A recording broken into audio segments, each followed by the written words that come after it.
The Kobalt Tools 500 Odd Fox is sponsored by Lowe's. For all your home improvement needs, Lowe's, let's build something together. By the Ford F-150, built Ford tough. By Sprint, welcome to the 2008 NASCAR Sprint Cup Series. Speed is beautiful. And by State Farm, great service, great rates. Nobody takes care of you like State Farm. 16 laps in, Dale Earnhardt Jr. still leads. Robin Joy, no relation.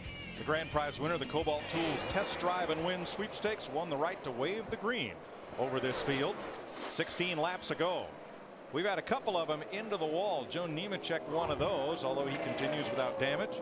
And Dale Earnhardt Jr. is now 6 seconds out in front of the new second place car, and that would be Kyle Busch. But Mike, I'm looking at these lap times, and folks, this is not a knock on this car, but we're about 3 seconds slower in the race right now than we were a year ago here.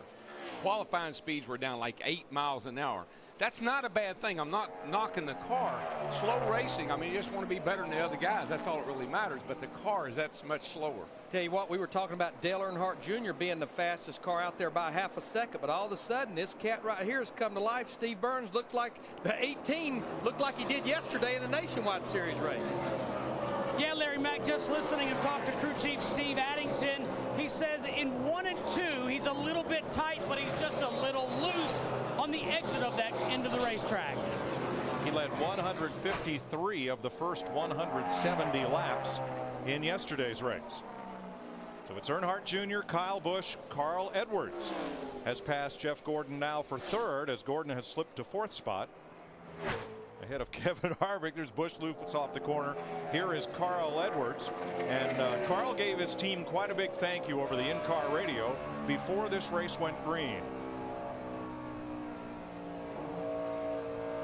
All right, everybody, thanks for all the hard work this week. I know a little bit of adversity, but really appreciate you, Robbie and Chris, for stepping up and helping us out. Let's just have a good, fun day, guys. We'll be great. I really appreciate it.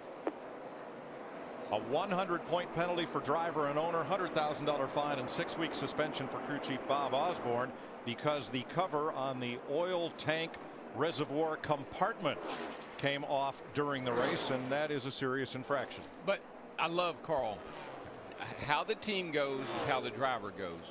The driver says, okay, boys, let's put that behind us. Let's forget about that. We got a race to run today. He's cheerleader. He's pumping the team up. That's a great deal. And just to be clear, Jack Roush, the team owner, majority owner of Roush Fenway Racing, has not appealed the penalty. He has 10 days from the date of the penalty announcement to do so, but so far no decision on whether they will appeal. Yeah, about the time we check into Bristol later on in the week, that's when they have the deadline to file their appeal. Dale Earnhardt Jr. is letting it all hang out. He's rim riding, I can tell you that. Well, that rim is steel, and it's the safer barrier. You can hear him. Just kissed it a little I bit. like it. Kiss me some money. Junior started second today. The spring Atlanta race has not been won from second starting position since 1988. His dad did it. How about that? His dad loved this place. I mean, the sight's going to be pretty hard to fix without making it spin out, Junior. Jeff Gordon started up front. He's been holding station at fourth, but now he's in the clutches of Kevin Harvick. But by the same token, I just listened to that transmission from Tony Jr. to Dale Jr.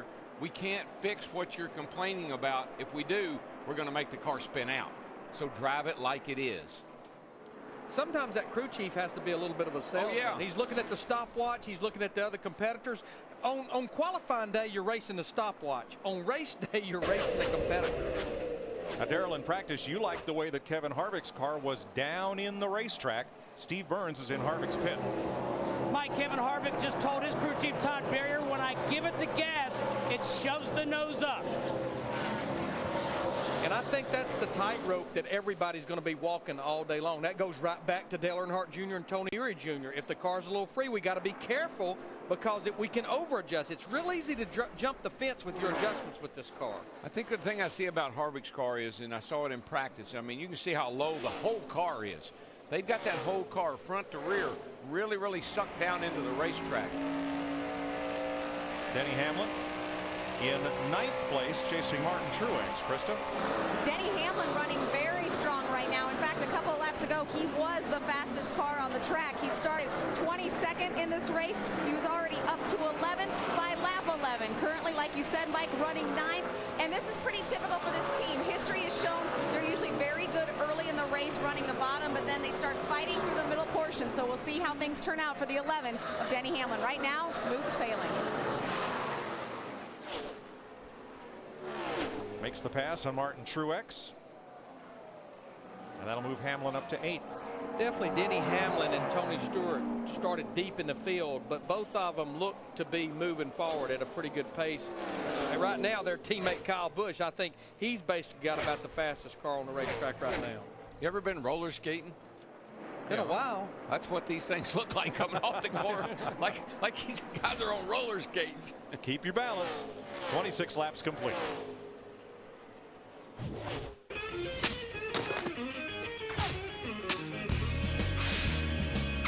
You're watching NASCAR on Fox.